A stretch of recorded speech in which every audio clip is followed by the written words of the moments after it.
Buenas noches a todos, mi nombre es Olivia, tengo 16 años y les quería contar que les vengo a reversionar mi canal de YouTube.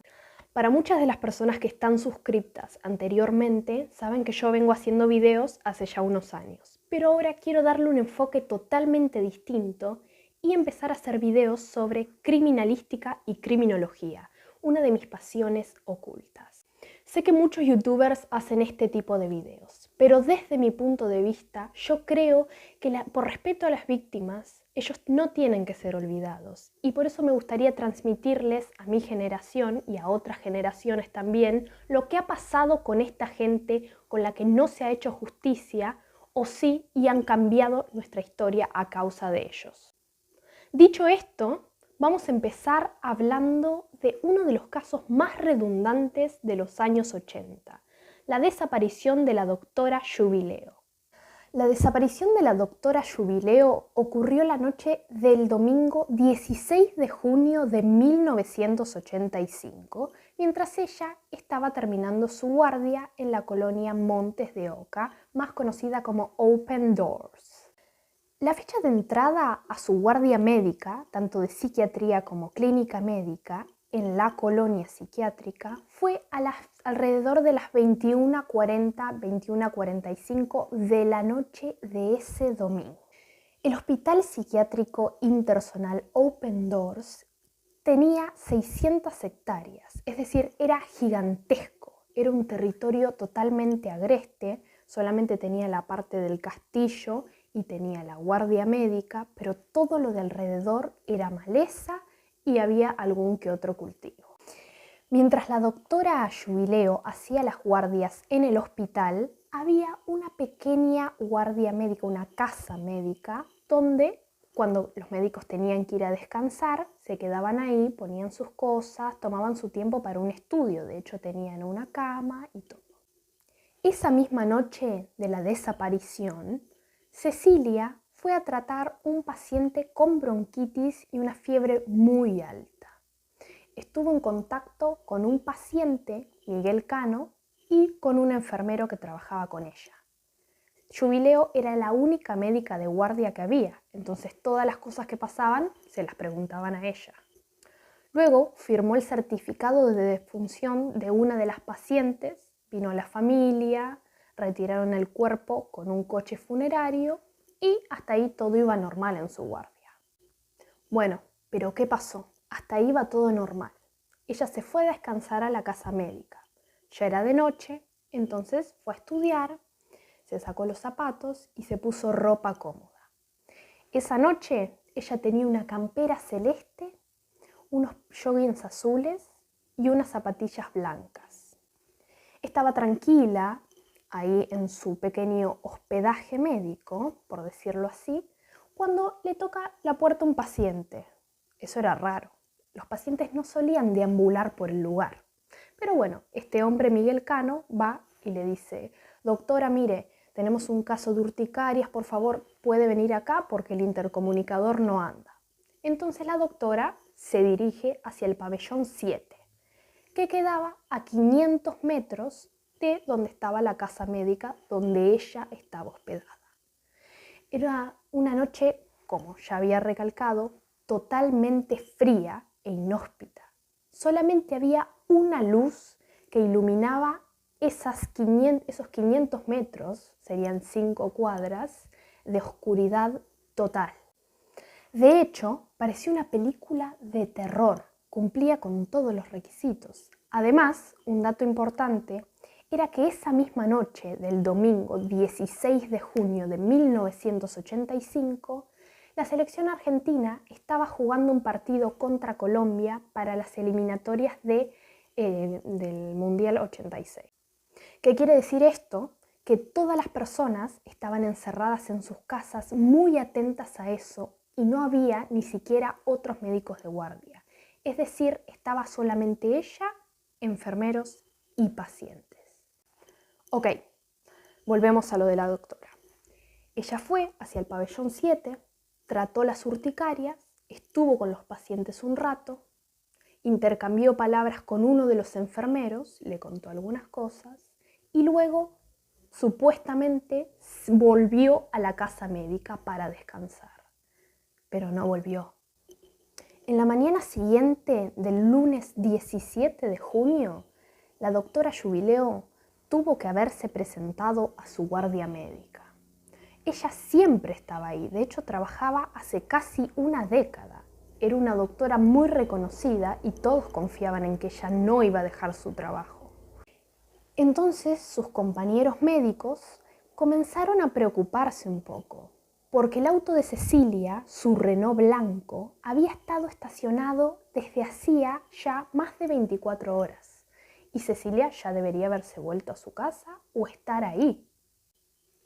Así que entraron a la casa médica, pero no parecía nada fuera de lo normal. Estaban sus zapatos marrones puestos sobre la mesa de luz, estaban sus carpetas de estudio abiertas en el escritorio y su cama no estaba tendida, pero ella tampoco estaba. El caso no tomó relevancia hasta recién 5 días después. Nadie había notado que la doctora Jubileo había desaparecido. De hecho, el director general de Montes de Oca, el señor Sánchez, dijo que le iban a hacer un sumario por haber abandonado la guardia. Pero, ¿por qué? No estaba ni su maletín y su auto había estado estacionado ahí. ¿Qué había hecho la doctora Jubileo? ¿A dónde había ido? Han pasado 48 horas, ahora sí. Por lo tanto, nuestro sumario está caratulado abandono de guardia. Personalmente, no sé si es una opinión solamente objetiva, que es el deseo nuestro de todos, es que la doctora se retiró por su... Comenzaron los rastrillajes, perros con policías en la zona, helicópteros, de todo tipo de búsquedas. Y también, por supuesto, empezaron las hipótesis y los rumores de qué podría haber pasado con la doctora Cecilia Jubileo.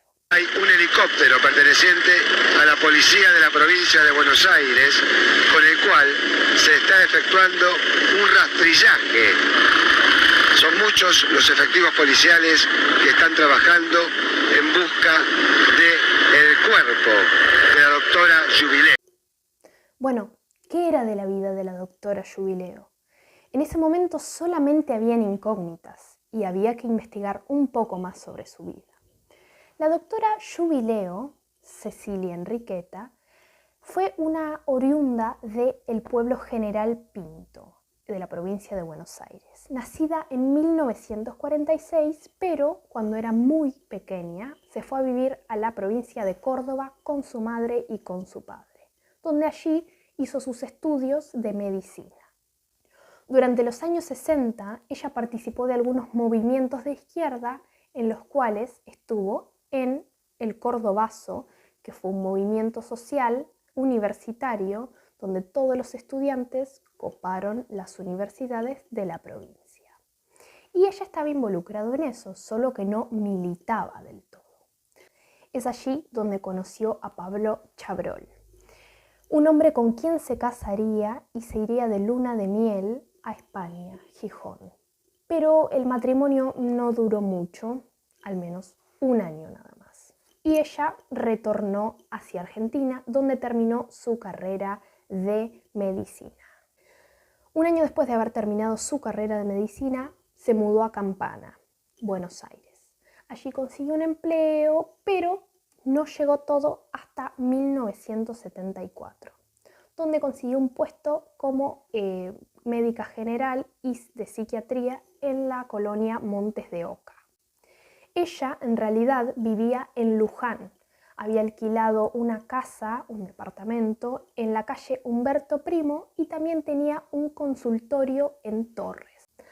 La colonia Montes de Oca quedaba un poco lejos de su casa, ya que eran 20 kilómetros. Era una zona totalmente rural, así que ella cada vez que hacía una guardia tenía que quedarse en esa misma casa médica. Dicho esto sobre su vida, para saber un poco más quién era la doctora, allí comenzaron a inventar cosas, rumores de amoríos, de plazos financieros, créditos, amantes, e inclusive habían inventado que ella era lesbiana, cosa que no sería algo redundante ni irrelevante, ya que se tenía que saber qué es lo que había pasado con la doctora. Pero acá viene lo más importante. Este hombre, Pablo Chabrol, su ex marido, su ex esposo, tenía 2 hermanos que junto con él militaban en un movimiento de izquierda que luego sus hermanos fueron desaparecidos durante la dictadura militar. Entonces se comenzó a investigar y se pensó que la doctora Jubileo había sido parte de ese residuo de desapariciones luego de la dictadura. Pero esto luego se desmintió ya que no tenía ningún tipo de argumento. La hipótesis más fuerte fue que la doctora Jubileo sabía cosas de más. Es decir, la colonia Montes de Oca estaba participando de negocios turbios, de cosas que no deberían hacerse en una institución que tiene gente a cargo, como por ejemplo tráfico de órganos en el mercado negro, lavado de dinero, abandono de personas, entre otros temas. La desaparición y la investigación sobre qué había pasado con la doctora Jubileo jamás pudo avanzar. De hecho, María Lancetti, la madre de la doctora, de 60 años en ese momento, tuvo que contratar un abogado privado que investigase qué es lo que había pasado. Marcelo Parrilli descubrió que esa misma tarde la doctora Jubileo había ido a cargar el tanque de nafta, es decir, lo había llenado antes de entrar a su guardia. Pero luego, cuando se hicieron los rastrillajes, descubrieron que el tanque estaba totalmente vacío.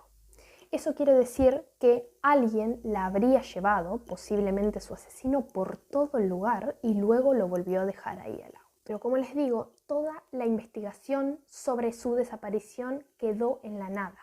Es más, comenzaron a salir otras cuestiones sobre los negocios que ocurrían en Montes de Oca. Por ejemplo, la BBC de Londres vino a hacer un documental sobre el tráfico de órganos.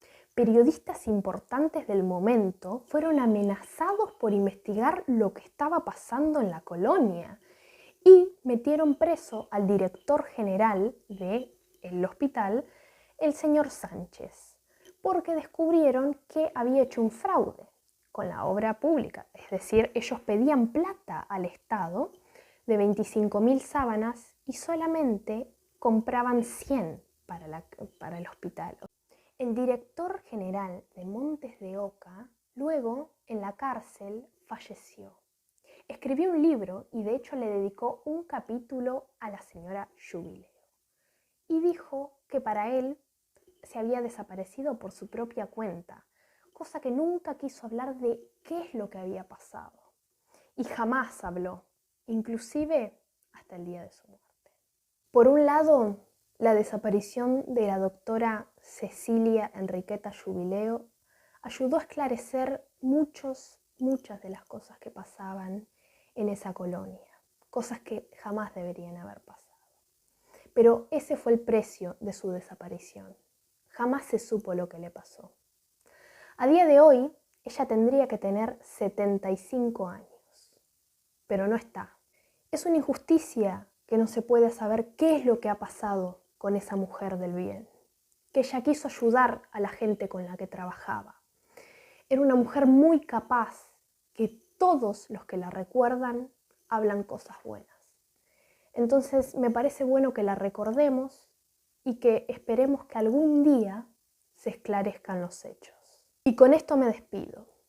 Yo soy Olivia, detrás del crimen, Behind the Crime, y espero que les haya resultado interesante esta historia.